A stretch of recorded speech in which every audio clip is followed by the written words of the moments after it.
매주 월요일 전략 이야기로 한 주를 시작하고 있습니다. 오늘 이 시간 유한타증권 유동원 본부장과 함께할게요. 본부장님 안녕하십니까? 안녕하십니까? 지난주 미국 증시 파월 의장의 발언과 더불어서 지금 SVB 파산이라는 암초를 만나서 큰 폭으로 하락을 했는데요. 네. 지금 걱정하시는 분들 많습니다. 한 주 시장 흐름 어떻게 좀 보셨습니까? 네, 자 말씀하신 대로 미국 증시가 급격한 조정을 보였습니다.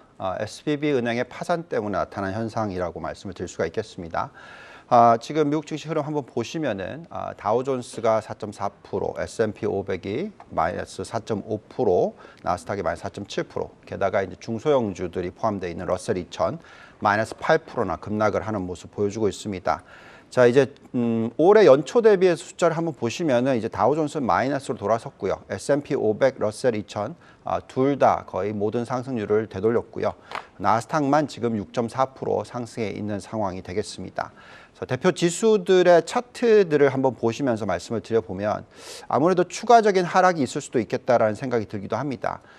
지금 급격하게 하락을 했고요. 여기 보시면 이제 오렌지색 선이 있는데 이게 이제 200일 선입니다. 여기까지 이제 추가적으로 하락이 열려 있다라고 판단할 수가 있겠고 상승 추세에 있다 하더라도 어느 정도의 어떤 변동성이 나타날 수밖에 없는 그런 환경이 될 것 같습니다. 다행스러운 것은 나스닥 같은 경우에는 지금 21선에 도달해 있고요. 추가적으로 하락 부분에 있어서는 그렇게 크지는 않을 수도 있다라는 생각이 듭니다. 결국 앞으로는 아무래도 이제 미 연준이 기준금리 인상의 속도를 낮춘다는 뉴스가 나오면서 반등에 성공을 할 거라고 생각을 하고 있지만 어쨌든 지금 당장은 계속해서 좀 변동성이 일어날 수밖에 없는 그런 여건이다라는 말씀을 드리겠습니다. 어느 정도의 변동성은 우리가 염두에 둬야 된다라고 말씀을 해주셨는데 이번 SVB 파산 이 규모로는요. 2008년 금융위기 이후 두 번째 규모라고 하거든요. 네. 따라서 시스템 붕괴 우려가 나타나는 건 아닌지 우려의 목소리가 높아지고 있습니다. 자, 2008년 금융위기가 재현될 가능성이 높아지는 건 아닌지 아니면 그렇다면 지금 빨리 주식시장에서 빠져나와야 되는 건 아닌지 걱정하시는 분들께 한마디 좀 해주시죠. 네, 정말 걱정스럽죠. 또다시 한번의 리먼 사태 이후에 그런 추세가 2007년, 2008년에 일어났던 것처럼 이번에 SVB 은행으로 시작해서 금융권의 어떤 붕괴, 체계적 리스크 이 부분에 대한 걱정을 하실 수 있습니다. 그래서 이번 사태는 정확하게 좀 파악하는 게 중요하기 때문에 과거에 어떤 현상이 일어나서 이렇게 파산이 일어났는지를 이해를 하셔야 될 것 같습니다. 우선 제일 먼저는 아무래도 이 가상화폐 시장 이쪽에서 계속 파산이 일어났었죠. 그래서 벤처 캐피탈 투자 관련해서 실버 게이트 캐피탈이라고 이 회사가 파산을 했어요. 그러다 보니까 이제 가상화폐 자산에 대해서 불확실성이 확대가 됐고 아무래도 이제 실리콘밸리의 대표적인 은행이다 보니까 이쪽에 대한 자산에 대해서 걱정이 생겼었습니다. 자, 그러다가 이제 문제가 더 커졌던 부분은 뭐냐면은 예금 일출 사태가 일어났어요. 그 이유는 전체 예금 중에서 90% 이상이 개런티가 되어 있지 않는, 보증이 되어 있지 않는 예금이다 이거죠. 그러다 보니까 자산에 문제가 좀 있어? 그럼 자금 빼야 되겠네 하면서 예금 인출이 일어났고요. 그러다 보니까 이제 현금을 다 소진을 했고 그러면 뭔가 팔아야 되겠죠. 네. 근데 이제 대출을 회수할 수는 없고 그래서 장기로 투자해 놓은 미국 국채를 판 거죠. MBS라든지 그러면서 금리의 차이가 워낙 많이 나다 보니까 평가 손실에서 매매 손실로 연결이 됐고 그게 이제 자본금을 깎아 먹었고 그래서 추가 충당이 필요하다 이렇게 연결이 된 겁니다. 자, 그렇지만 저희가 생각할 때 이게 이제 체계적 붕괴와 이어지지 않는다라고 얘기하는 이유는요. 지금 현재 벤처 캐피탈 관련돼서의 어떤 문제점이 그렇게 크지가 않습니다. 지금 벤처 캐피탈 관련해서 거래 가치와 거래 건수들을 보시면은 약 지금 보시면은 323.7억 달러 정도 되고요. 이것은 미국 GDP의 0.12%밖에 되지 않고요. 전체 벤처 대출 규모라든지 투자 규모는 2,704억 달러니까 GDP의 0.8%밖에 되지 않습니다. 그래서 이 가치가 0으로 간다 하더라도 실질적으로 미치는 영향은 적습니다.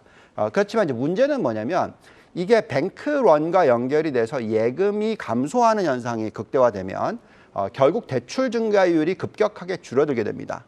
그러면 이게 이제 경기 침체와 연결이 되고 큰 어떤 위기가 올 수도 있게 되는 거죠. 그래서 지금 예금 추이를 한번 보시면은 정말 빠르게 빠지고 있고요. 지지난주 말까지의 숫자가 마이너스 2.64% 작년 동기 대비의 숫자입니다. 그리고 지난주, 지지난주의 예금 감소폭을 연간 환산하면은 마이너스 7%의 숫자가 나오고 있어요. 이런 숫자는 과거에 나온 적이 없습니다. 그래서 그만큼 빠르게 예금이 지금 감소하고 있다라는 부분은 계속해서 또 채권을 팔아야 될 수 있는 그런 가능성이 생길 수가 있는 거죠. 그리고 대출 증가율이 급격하게 떨어질 수도 있는 가능성에 대해서 걱정을 할 수가 있습니다. 그렇지만 그 마진의 차이, 즉 금리의 차이 때문에 일어나는 손실은 저희가 볼 때는 GDP 규모로 계산했었을 때 뭐 1, 2% 정도밖에 되지 않는다. 그래서 큰 위기는 아닌데 어쨌든 간에 대출 증가율이 급격하게 줄어드는 부분에 대해서 걱정은 좀 하셔야 될 것 같습니다. 자, 여기서 지금 왜 그러면 SVB만 이렇게 큰 문제가 생겼느냐 하는 부분에 있으면 그만큼 이제 채권에 대한 손실이 일어날 수 있는 부분을 평가손에서 실질 손실로 잡고 세금 부분을 감안하면은 여기에 나와 있듯이 이 선을 보시면은 이 자기자본 비율이라고 합니다. 이게 거의 0%까지 갔죠. 그러네요. 그렇기 때문에 사람들이 걱정을 하고 돈을 회수를 한 겁니다, 예금을. 근데 다른 은행들을 보시면은 평가 손실을 다 감안하더라도 한 5% 이상이잖아요. 그렇다라는 것은 결국 은행이 망할 가능성은 없다라는 얘기입니다. 그래서 어떻게 보면 SBB 은행의 어떤 일반적인 내용이다라고 생각하시면 될 것 같고요. 여기다가 지금 전체적으로 큰 그림을 보시면은 은행의 자기자본 비율이라고 있죠. 이게 전체로는 13.4%입니다. 과거에 2008년에는 8% 뭐 이렇게까지 떨어졌었죠. 네, 그런 상황이 아니기 때문에 전체적인 뱅크런이 일어날 가능성은 거의 없다라고 보시면 되겠고 또 지금 자산의 문제로 시작된 거잖아요. 벤처 캐피탈 대출 때문에. 근데 지금 은행의 연체율을 보시면 1.24%밖에 되지 않습니다. 그래서 이런 상황에서는 어떻게 보면은 큰 문제는 아닌데 이게 만약에 예금 인출 사태가 다른 은행으로 계속 파장이 늘어나게 되면 이때는 문제가 되죠. 그렇기 때문에 미국의 연방준비제도라든지 연방예금보험공사가 적극적으로 관여를 할 수밖에 없고요. 지금 적극적으로 관여를 하려고 하고 있고 주말까지도 그러니까 다른 은행의 인수자를 찾으려고 하는 노력이 나오고 있고 또 어떤 정도 어떤 기금 조성을 해서 예금을 어떻게 보면 프로텍트, 보호해 줄 수 있는 그런 것을 열어두고 지금 적극적으로 정부가 대처를 하고 있다라고 말씀을 드리기 때문에 아마도 그런 리플 이펙트, 다른 쪽으로 전파되는 것은 없지 않을까라는 생각을 가지고 있습니다.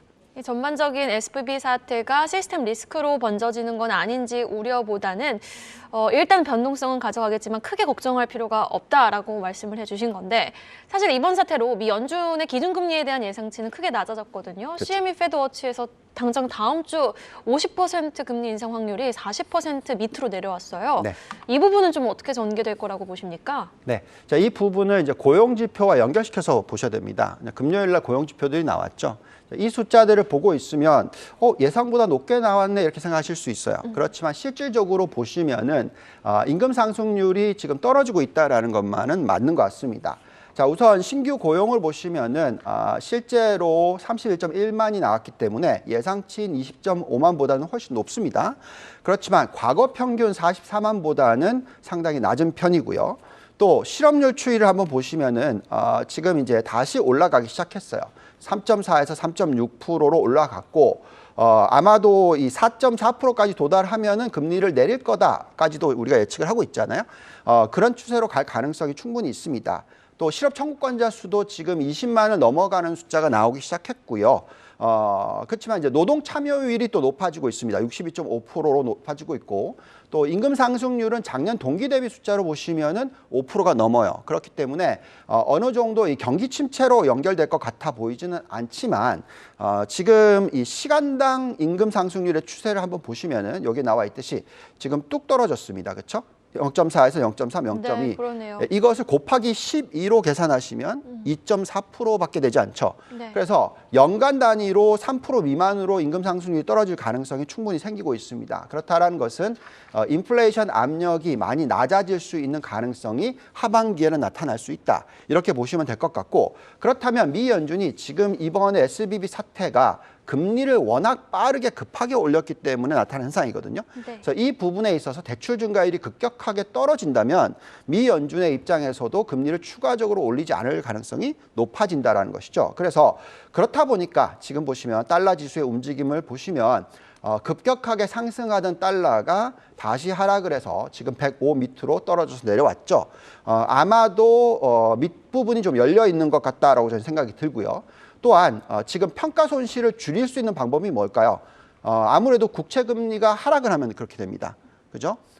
그래서 지금 현재 보시면은 4%대 초반까지 올라갔던 금리가 빠르게 떨어져서 3.7까지 내려왔습니다. 그래서 향후 좀 장기적으로 봤었을 때 이 국채 금리가 3.5% 수준까지도 하락할 수 있는 가능성이 충분히 있겠고요. 말씀하신 대로 미 연준의 기준 금리가 고점이 5.7, 5.75 정도로 예상하던 것이 단 이틀 만에 지금 5.2%대로 낮아졌습니다. 그래서 좀 중장기적으로 놓고 봤었을 때 어떤 현상이 나타날 가능성이 높다면 과거에 이 1995년에서 2000년도에 이 아시아 지역 금융 위기에 따라서 미 연준이 금리 인상 사이클을 멈추고 또 다시 인하를 했다가 또 다시 올렸다가 이런 식의 어떤 반복을 하는 그런 현상이 나타났습니다. 이제 그런 부분이 일어나지 않을까라는 생각이 들고요. 이때의 투자의 포인트는 그래도 성장주였고 현금 흐름이 좋은 기업들이었고 부채 비율이 낮고 인플레이션을 하락하는 주도 업종이었다는 것은 생각하셔야 될 것 같습니다. 네, 알겠습니다. 현재 시각 그래도 지금 미 선물 주가 지수가 강하게 오르고 있거든요. 나스닥 선물 주가 지수도 1% 이상 오르면서 글쎄요, 오늘 국내 증시 추이는 한번 어떻게 될지 지켜보셔야 되겠습니다. 자, 지금 본부장님께서 과거 1995년에서 2000년 미 연준이 기준금리 인상을 멈추고 인하했다가 다시 인상하는 흐름과 비슷하게 전개될 가능성을 말씀해 주셨는데 그럼 현 시점에서 포트도 한번 재구성을 해봐야 되겠습니다. 어떤 전략이 최선의 전략일까요? 네. 자, 미 연준의 기준금리 추이가 93년부터 2000년도에 어떻게 됐는지 한번 띄워드릴게요. 보시면은 급격하게 올리는 구간이 93년, 94년에 일어났어요. 그러니까 굉장히 빠르게 올렸죠. 그리고 나서 6%대로 가니까 또 다시 내려서 5%대로 내렸습니다. 그리고 나서 좀 올리다가 5.5까지 다시 올리다가 이 아시아 금융위기가 나니까 또 다시 한번 1.5%포인트나 떨어뜨려요. 그리고 나서 이제 마지막에 이제 올리게 되는 이런 모습이 나왔습니다. 자, 결국은 이렇게 되다 보니까 이때에 이 달러의 움직임이 아래 위로 10% 이상 왔다 갔다 했었어요. 그래서 지금이 상당히 비슷한 모습이 아닌가라는 생각이 들고요. 아까 달러 차트 보여드렸듯이 지금 105까지 내려왔죠. 115 정도의 고점에서 그렇다 보니까 향후에 한 95까지 열려 있다라고 보시면 될 것 같고요. 이런 식의 어떤 달러의 약세 추세가 나타날 가능성이 높을 경우에는 국가별 포트폴리오에 있어서 신흥국 비중을 높게 가져가는 전략이 맞다라고 생각합니다. 만약에 미국이 경기 침체가 일어난다라는 걱정을 하신다면 신흥국 투자도 전체 주식 투자도 하지 마셔야 되겠지만 지금 볼 때는 경기 침체로까지 연결이 될 것 같지는 않다라고 말씀을 드렸고 리플 이펙트가 그렇게 클 것 같아 보이지는 않는다고 말씀을 드렸잖아요. 그랬을 경우에는 달러의 약세 추세에 따라서 신흥국, 한국, 중국, 대만, 베트남에 대한 비중을 높게 가져가시는 전략이 적절하다라고 말씀을 드리고 있습니다. 또 이런 가운데서 만약에 금리 인상 속도가 더디어지거나 오히려 하반기에는 금리를 내리는 추세까지도 연결이 된다면 이럴 때는 종목 선별이 굉장히 중요해집니다. 우리가 계속 얘기했던 이제 성장주 위주의 투자 중에서 인플레이션을 낮춰주는 업종이라든지 현금 흐름이 좋은데 성장을 굉장히 빠르게 하고 있는 기업이라든지 자기 자본 이익률, ROE가 높은 기업들에 대한 투자가 중요하다 말씀을 드리고 있습니다. 자, 그런 업종이 어디에 있냐면 왼쪽에 쏠려 있는데요. 대형 기술주라든지 반도체 AI 쪽이라든지 전기차 부품이라든지 신재생 에너지 관련된 쪽이라든지 이런 쪽이 ROE가 굉장히 높고 성장을 계속하고 있습니다. 그래서 이런 쪽에 대한 초점을 중요시 여기고 있고요. 지금은 어떻게 보면 바벨 전략이 중요합니다. 그래서 굉장히 보수적인 투자자들의 입장에서는 단기 채권, 그러니까 1년짜리 채권 금리가 5% 이상에서 3%대로 떨어질 거다라고 예측을 하시면서 여기에 투자를 많이 하시는 그런 전략. 그러면 굉장히 적극적으로 투자를 하시는 분들은 아까 보여드렸던 여기 나와 있는 성장주들 중에서 현금 흐름이 좋고 ROE, 자기 자본 이익률이 높은 쪽에 초점을 맞추는 이런 바벨 전략이 적절하지 않나라는 말씀을 드리겠습니다. 네, 그러면 국내 증시 안에서도 매력도가 높은 기업들 빠르게 좀 살펴볼까요? 네, 자 한국의 매력도는 상대적으로 지금 신흥국 시장 중에서 굉장히 좋다라고 말씀을 드리고 있고요. 그렇기 때문에 전체 글로벌 시장이 12%라면 신흥국의 상승 여력은 16%인데 한국은 20%가 넘는다라는 게 중요할 것 같습니다. 저희가 이제 대표적인 종목들을 좀 뽑아봤는데요. 아무래도 이제 대형주 위주로 좀 뽑아봤습니다. 네, 업종으로 말씀을 드려보면 아무래도 이 신재생 에너지라든지 조선 그리고 전기차 그리고 태양광 뭐 또한 해운 그리고 반도체 쪽도 올라오고요. 면세점, 뭐 호텔 이런 쪽. 게다가 이제 지금 AI 관련돼서 또 네이버가 올라옵니다. 또 2차 전지로서는 에코프로비엠이라든지 뭐 그 이외 여러 가지 종목들이 올라오니까 이런 쪽에 대한 지금 상승 여력이라는 것은 이게 목표가는 아닙니다. 네. 상대적으로 저평가되어 있다라는 것을 말씀을 드리겠습니다. 네, 알겠습니다. 지금까지 유한타증권 유동환 본부장과 전략 이야기 나눠봤습니다. 오늘 말씀 고맙습니다. 감사합니다.